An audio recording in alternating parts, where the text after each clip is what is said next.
예, 안녕하세요. 김태현입니다. 오늘은 이분이 이 채널에라는 생각이 들 정도로 중요한 분을 모셨습니다. 유퀴즈에도 출연했던 유명한 분이죠. 임채원 서울 동부지검 중요경제범죄조사단장 님을 모시고 얘기를 나눠보도록 하겠습니다. 안녕하세요. 안녕하세요. 예, 어떤 곳인가요? 중요경제범죄조사단. 아, 뭔가 이름부터 말 그대로 예, 중요 경제 범죄 조사. 다시 말해서 예, 사기 사건 중에서 악성 사기 사건들 있죠.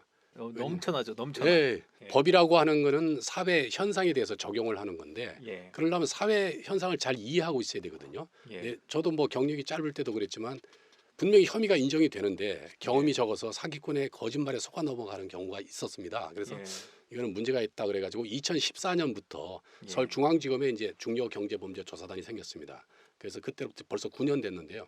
15년 이상 된 부장검사들로만 구성된 그 단입니다.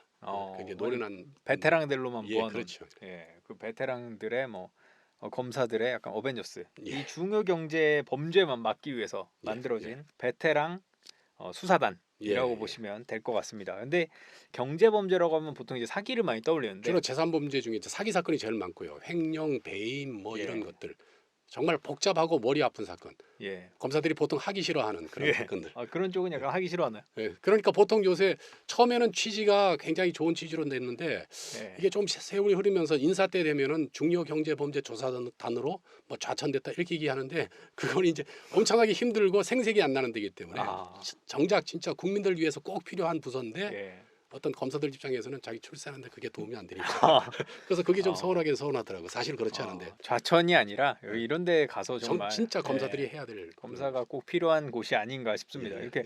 오늘 준비한 주제만 해도 뭐 전세 사기, 다단계 사기, 다단계, 뭐 보이스피싱, 코인 코인 이런 것들 사실은 정말 어떤 민생을 좀먹는 그렇죠. 아주 정말 이 쓰레기 악 같은 놈들을 또 이제 칼로 이렇게 딱 베줘야 되는 게 이제 검사의 역할인데 꼭 좀 필요하다고 생각을 합니다. 예. 그만큼 이제 힘들고 고생하는 데라서 예, 엄청 빡세긴 하다. 예. 예. 보통 이런 사건들은 이제 취재를 하면서 사건을 보면은 파일도 막 장난 아니고 네, 그렇죠. 뭐 하나가 예, 몇천 엄청 페이지씩 있죠. 되고 예, 그렇죠. 그래서 아마 정말 힘들긴 할 것 같다라는 생각을 합니다. 그래서 오늘은 중요 경제 범죄 조사단 장인 임채원 단장님을 제가 모시고 7년째 지금 예, 단장 중요경제범죄조사단에 있습니다. 7년째 중앙지검에 2년 예. 7개월 있었고요. 그다음에 전주지검에 2년 있었고 서울 동부지검 이제 단장으로 또 아, 2년. 중요 경제 범죄 조사단만 그러니까 이 빡센 여기서만 계속 하고 계시네요. 근데 진한 맛이 나옵니다. 이게 지난번 30년 전통 할매 국밥처럼 이게 우리고 우리면 진짜 깊은 인생이 녹아 있거든요. 사건 하나하나 어. 속에. 그렇죠. 사건. 이 사건이란 게 하나마다 하나하나마다 정말 인간의 어떤 피와 눈물과 예, 재산, 목숨까지 담겨 있습니다. 다 사기당해서 담겨 있죠. 극단적인 선택하는 사람이 있으니까. 그래서 이 오늘은 그 33년의 검사 생활을 하셨다고 하셨는데 예. 그 과거 사건 중에 인상 깊은 사건이나 에피소드가 있다면 어떤 게 있을까요? 제가 이렇게 뭐 제가 금년 초에 이제 책도 쓰고 했는데 책을 쓰고 이렇게 방송에 이렇게 자주 나올 줄 알았으면 예. 재밌고 이런 걸 좀 메모를 해줬을 예, 텐데 예, 전혀 그런 걸 못했지만 예. 그래도 기억나는 게 하나 있습니다. 예. 2001년도 서울 그때는 서울지검이죠. 서울 지금 현재 중앙지검인데 예. 조사부라고 하는 데가 있습니다. 그거는 피해 금액이 5억 이상인 사기 사건을 검찰에서 직접 수사하는 사건입니다.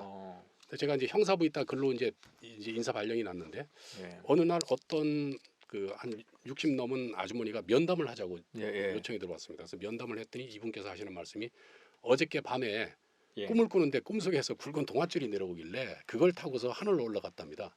어. 꿈자리가 하도 이상해서 이건 겨우 뭔가 구출되는 느낌. 네, 그래서 뭔가 네. 이상해서 막 이것저것 생각해 보니까 지금 자기가 고소해놓은 사건이 있다는 거죠. 재래시장을 리모델링해서 이렇게 네. 분양하고 하는 게 유행이었습니다. 예. 그래서 이제 이분이 친척한테 돈 빌리고 그다음에 카드 깡을 해서 그 네. 분양을 받으려고 이렇게 마련해서 어. 분양을 받았는데 사기를 당했죠. 그게 남대문 시장이었거든요, 위치가. 예. 그래서 이분이 이제 피해자가 한 30명 되고 피해 금액이 한 15억 되는데 대표가 이제 돼 있었습니다. 예, 고소 예, 대표인이 돼가지고 그랬는데 그러면서 이제 그쪽 얘기를 쭉 들어보니까 굉장히 이 딱하고 사기가 맞는 것 같더라고요. 그래서 기록을 쭉 봤더니 전혀 기초 조사가 안 돼 있어요. 그래서 그분을 통해서 기본 그 광고 팜플렛부터 쭉 조사를 해서 예. 어렵게 하여튼 두 사람을 구속해서 기소를 했습니다. 그러고 어. 났더니 얼마 뒤에 이분이 찾아와서 눈물을 흘리면서 예. 너무 고맙다 이렇게 얘기하면서 그 꿈이 평생 맞았네요. 평생 저를 위해서 기도하겠습니다 그러더라고요. 그때 있었고 사건이 지금 2022년이니까 무려 20년 이상 21년 정도 된 사건이네요. 그분의 기도발이 아직까지 있어요. 지금도 기도를 하고 계실 수도 있잖아요. 그럴지도 모르죠. 예. 그런 감동적인 어떤 그런 예. 스토리 어떤 그런 어. 분이 계셔가지고 예. 퇴직도 못하고 아니, 아주 보람 있게 하고 있어요.